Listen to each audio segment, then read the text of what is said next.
ainin rahmata ainin nubuwata zara ki karbuwar kata. Assalamu alaiki, assalamu alaiki, assalamu alaiki bargon da annabi ke ya fashi mai faɗi. Assalamu alaiki zainul ibadu cikakken tanadi judi. Assalamu alaiki ya ciccirar tafiyar mamu da alhadi.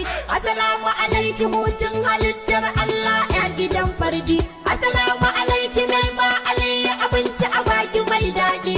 Assalamu alaiki mai sa aliyu ya dinga yabo yana kauɗi. Assalamu alaiki faidar biyu daga barku guda da annabi. Assalamu alaiki kairin nisa'il alami ya gazil judi. Wani sonya ke shiga ta abun mamaki mai sifar sauti, sai in ji amo yana amsa kowa kun ji kamar zuwan baiti, kuma zuci tana bugawa kamar mai sassarfa a kan titi. Wata iska na kaɗawa da sunan fata ma'amalar baiti. A zaune nake a shawara kan tafiya ce tafiyar ruhi. Na yi imani da dukkan abin da nake furta shi wallahi. Shi ne wasu ɗata da faɗi makana da ɗa azurjani. Maɓaruka da ke nake kwanciya kuma tun da nake tashi. Shayi guda matula ki ɗau nauyi ke kawai ke ce. Ki ɗau Allah ki ɗau annabin Allah kuma gashi ke ɗace. Idan kika so ki bayyana kairiyar ki a nan ba zan zauce. Ya ma zahirin ruhi na ya gaza gane wace ce.